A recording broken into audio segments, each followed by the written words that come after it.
Mga kababayan, pinatawag ko kayo upang marinig ang mensahe ng ating mahusay na mayor, Mayor Vico Socco. Happy, ha? Happy? Ang effort ko lang din talaga ngayon. Pero actually, napakainit lang din talaga. National issue kasi tayo ngayon no? Hello mga tambayers! Diretsahan tayo. Punto por punto. Sino ang tunay na toxic ngayong COVID-19 outbreak? On the right corner!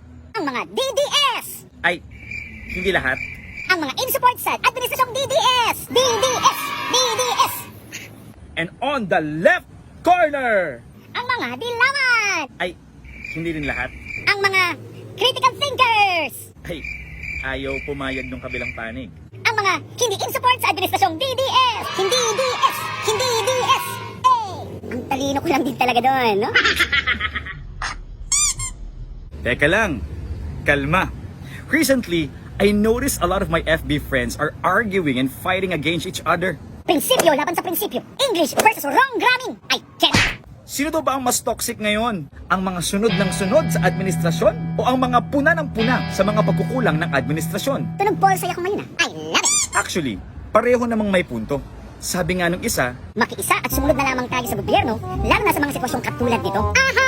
pero sabi nga nung isa pa, Makikisa naman. Tutulong naman. Pilipino nga eh. Pero hindi naman siguro maling iparating ang mga hinaing ukol sa pagkukulang ng gobyerno. Malay natin, bigyan ng aksyon. Aha! Kitam, parehong may point. teka nga lang, ang tunay na toxic ngayon ay ang COVID-19. Kaso, nawawala siya sa eksena kasi tayo ang naglaban-laban. Kaya ngayon, nagpapapansin para makuha ulit ang ating atensyon. Lumalala tuloy. O ano? Pagtuunan na kasi natin ang pansin si COVID-19. Lambingin natin ng sobra. Maalin natin ng sobra. Kasi lahat ng minamahal ng sobra, nawawala. Kidding aside, I believe that having different opinions is beautiful. Eh bakit? Because we learn something beyond our boundaries and biases. Now, how can we avoid toxicity as we voice out our hearts? Number 1. May sarili tayong account, gamitin natin ito. As long as you are using your own account or page, go on, speak and be heard. Malay mo nga naman, may mangyari. Hindi yung comment ka ng comment sa post ng iba, tapos nakikipag-away-away ka sa kanila. Not unless nag-i-steer up ng conversation or open discussion na nag-post gaya ng mga news pages or blogs. Mukha usin vlog? Pwede. Kung ayaw mo naman talagang mabasa ang post ng iba, skip mo na lang kaagad. Easy. Tapos watch mo na lang yung mga videos ko. Hey! Number 2. Pwede tayong magsalita ng mahinahon. Subukan natin ito. While it is true that we have freedom of speech, this freedom is never an excuse for us to harm or pain to anybody. There's always a right way to speak out. At kung meron kang proposition, address the issue, not the person. Huwag nga kasing nakikipag-away, iba nga ang kumukontra sa nakikipag-away, iba ang naglalabas ng salooben sa nananakit ng damdamin. Ha? Number 3. Hindi man tayo magkasundo, pero pwedeng rumispeto. Gawin natin ito.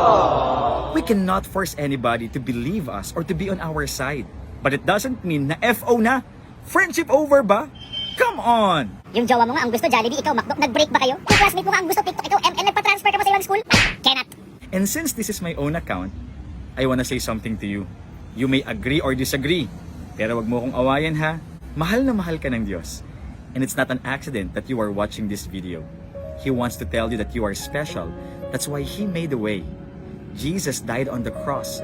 That if you would put your faith in Jesus today, you will experience His promise of a blessed life and eternal life.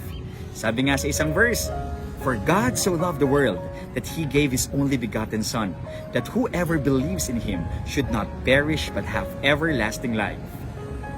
Tara, pray tayo. Ama, maraming salamat sa iyong wagas na pagmamahal para sa akin. Inaamin ko na napakarami kong mga pagkakamali at kasalanan. Humihingi po ako ng kapatawaran. At sa oras po na ito, ako po ay naniniwala na si Jesus ay napako sa krus para sa akin. Tinatanggap kita, Jesus, sa aking puso bilang aking Panginoon at sariling tagapagligtas. Marami pong salamat sa panibagong simula, sa panibagong pag-asa at sa buhay na walang hanggan. Amen. I'm so happy. See you on our next live talk. This is Pastor Carl. I love you with the love of the Lord.